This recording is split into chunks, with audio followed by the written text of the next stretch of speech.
Our next speaker is Father Jeffrey Keys. He's the pastor at... We have fans in the back. Anybody want to clap for him?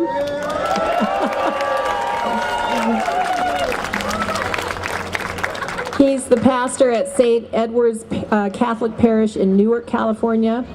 And I read something in his biography that I wanted to repeat. It says that he firmly believes what John Paul II maintained, that the blood of Christ is the foundation of the absolute certitude that in God's plan, life will be victorious.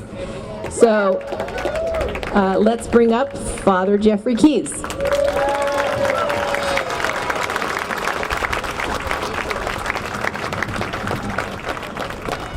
Good afternoon, everybody.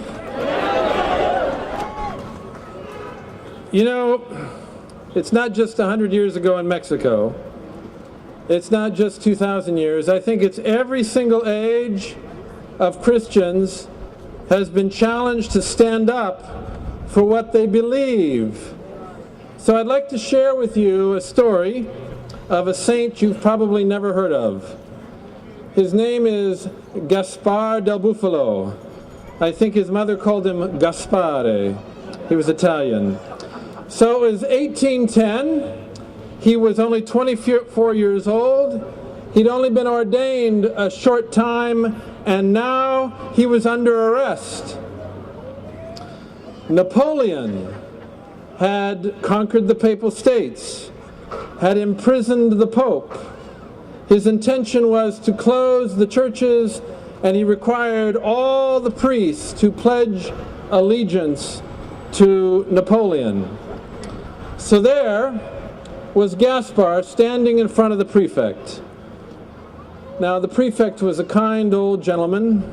He was trying to minimize the event, downplaying it, reducing everything to a mere formality. It was just a harmless bureaucratic exercise. The important thing was that Gaspar was put at ease, that he should not realize the seriousness of the choice to which he was being called. After all, many priests had already acquiesced and signed the oath of allegiance. But Gaspar was not listening to the prefect. He was thinking of the blood that Napoleon had already shed. He was thinking of the imprisonment of the Holy Father. And he was thinking of the violation of liberty and the suppression of independence for the church. So his response to the prefect was precise and clear. I cannot, I must not, I will not.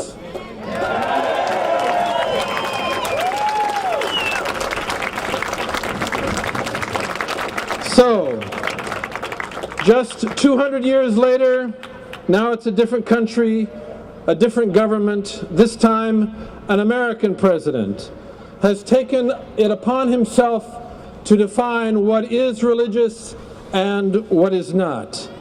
He has taken it upon himself to determine how I should live my faith in this time and place. And so, should I acquiesce to his demands? No! I cannot, I must not, I will not. The World Health Organization classifies oral contraceptives as a class 1 carcinogen, right up there with tobacco.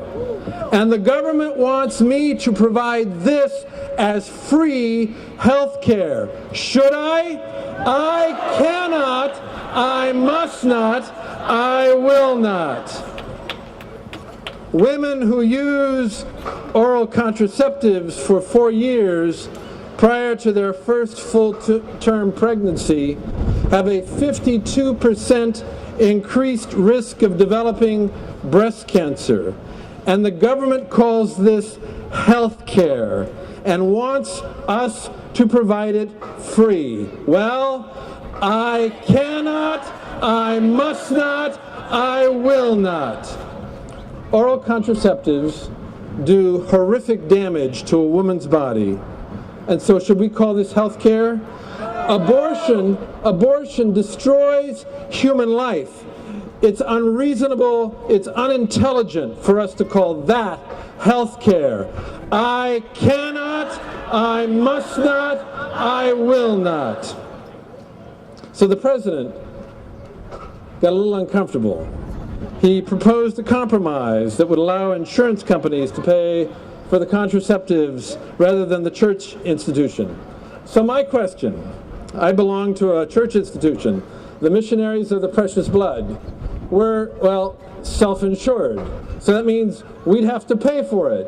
Well, I cannot, I must not, I will not.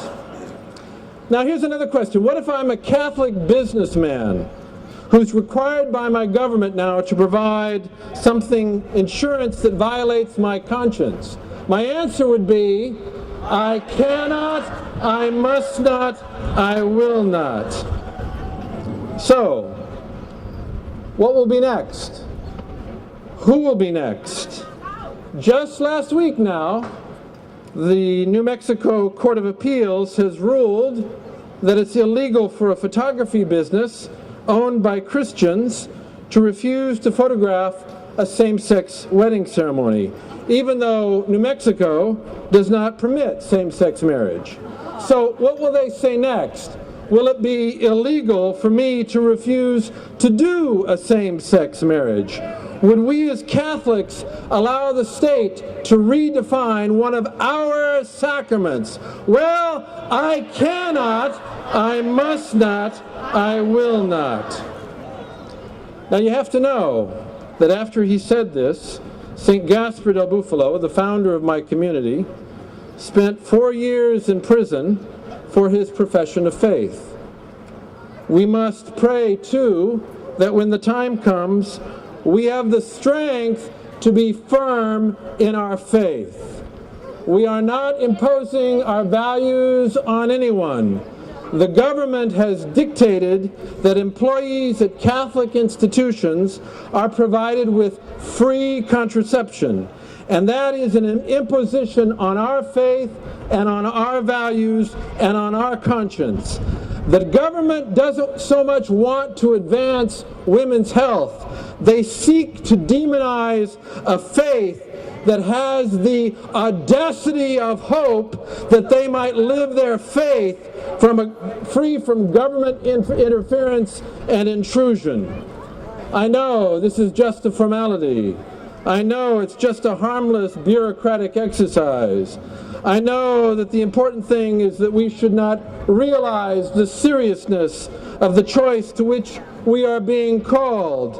After all, everybody else is doing it. But let me be perfectly clear. I cannot, I must not, I will not.